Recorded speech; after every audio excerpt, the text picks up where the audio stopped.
De retour en studio, je me gâte un peu. Vous savez, on a tous de ces gens qui marquent un peu notre imaginaire. Moi, le côté artistique, c'est pas quelque chose que j'ai d'inné trop, mais j'aime admirer. Il y a un certain monsieur Douville que j'ai vu passer et j'ai lâché un coup de fil. Et il est là. Oui. Puis je dois vous remercier d'avoir accepté mon invitation, monsieur Douville. Moi aussi, je te remercie de m'avoir invité. Sculpteur animalier, j'oserais dire d'exception, parce que ce que vous faites réussit à marquer l'imaginaire des gens très, très, très grandement. Et vous nous avez apporté quelques pièces ici. Et on va n'en venir qu'à parler des sculptures. OK. Mais au départ, je vais vous parler de vous. Parce que vous êtes intriguant un peu pour en arriver à de hauts standards comme ça. On commence pas ça en disant « Tiens, je vais sculpter des bronzes, moi. » Non, impossible. On vient de où pour en arriver là? Ben moi, ma base, quand j'étais jeune, j'ai toujours dessiné. J'étais bon en dessin. C'est dans ce que j'étais le meilleur à l'école. Fait que quand, en 18 et 22 ans, j'ai travaillé dans une carrière de pierre. Puis il y a un sculpteur sur pierre qui m'a dit « Tout ce que tu peux dessiner, tu peux le sculpter. Tu sculptes de la façon que tu dessines. » Ça m'a toujours resté dans l'idée. Puis après, j'ai été marié, mais là, vers l'âge de 25 ans, j'ai commencé. J'étais allé à Saint-Jean-Port-Joli. Je regardais ça, les petits bonhommes. Je me sens que je suis capable de faire ça. Oui, mais là, ça prend quand même... Ça prend une perspective artistique déjà développée. Ça le prend de cœur, l'émotivement. Il faut être artiste pour rendre en 3D ce que je mets sur une feuille de papier. C'est vrai qu'en passant, moi, déjà, le bonhomme allumette, c'est tout un défi pour moi, là. Ah ouais?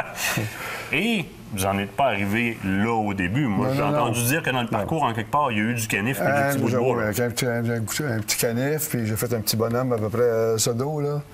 Puis je l'avais vendu 10 piastres, là. J'étais bien content, là, tu sais. Mais avec le temps, moi, je suis vraiment autodidacte, là, tu sais. J'apprends encore aujourd'hui même, là, tu sais. Je me suis documenté beaucoup sur les animaux, puis j'ai beaucoup de, mettons, des modèles de squelettes. Oui. Je suis capable de dessiner un animal sans voir un loup, tout ça, là, mais je me documente pour aller plus précis. Faites une recherche approfondie, question d'aller chercher un réalisme qui est complet. C'est le squelette qui donne les proportions aussi. Après ça, c'est la musculature puis le mouvement. Mais ça, on va en reparler du mouvement après parce que c'est assez impressionnant. Assez impressionnant. Là, on en arrive qu'à pondre une sculpture comme ça, tout fait de bronze. L'orignal qui est là est incroyable. Moi, j'ai eu la chance de voir quelques autres de vos sculptures. Évidemment, avec un canif, on ne sculpte pas du bronze. Non, ça ne se sculpte pas, le bronze. Il y a toute une série d'étapes à faire avant d'en arriver là. J'aimerais ça que vous parliez de comment vous faites pour faire ça. Le bronze? Oui, bien comment? Du début, là. Oui. Un bronze, la sculpture, elle peut être en bois ou en argile. OK, donc vous faites... La fonderie. Celui-là, c'est en argile. Ce que vous m'avez apporté là, on va la montrer. C'est un modèle qui n'est pas fini, là, tout à fait. Là. Ça, c'est un bison que vous avez fait. Oui. Donc, c'est la première partie. Ça c'est de l'argile. C'est une argile à base d'huile, qui s'appelle la plasticine. C'est une argile qui ne sèche pas.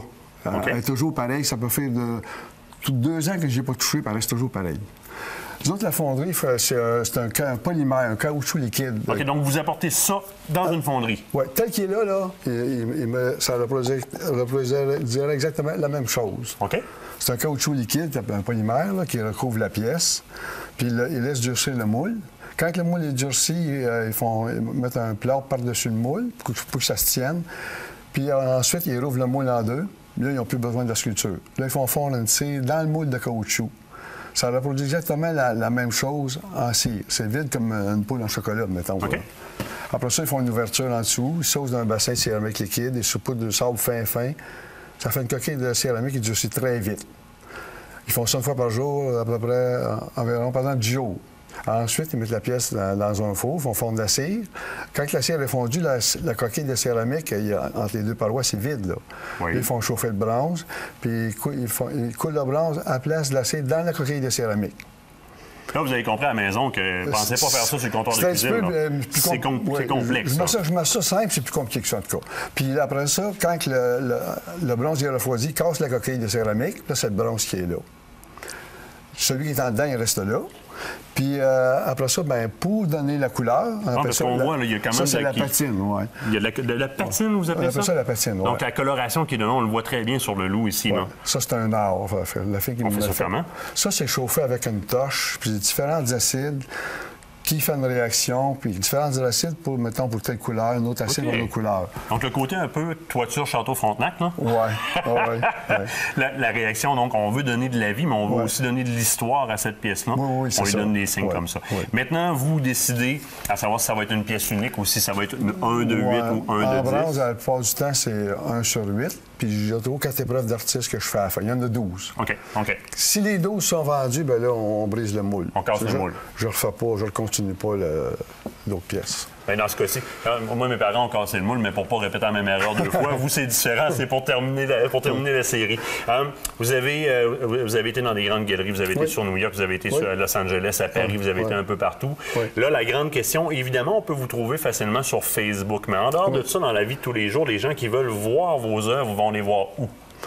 Bien, dans le moment, je ne suis pas dans beaucoup de galeries. J'ai été dans des galeries, mais c'est sûr que les gens... Moi, je vais, comme je vais dans des événements, je vais dans des symposiums. J'ai choisi, c'est sûr, là. Je rencontre beaucoup de gens dans ces endroits-là. C'est là que je rencontre les gens qui me viennent me voir, puis avec ma carte, tout ça. Bien, sur votre site web ou encore votre Facebook, on vous rejoint facilement. Un grand merci d'avoir été en studio avec nous. On va vous voir sur Facebook, puis on va vous trouver dans les expositions, évidemment. Je vous garde avec moi un peu, on va regarder ça ensemble. Nous, on se quitte le temps d'une pause. Au retour, session de tir de précision. On va en profiter pour aller sur les lacs, pogner un petit peu de truite. Restez là.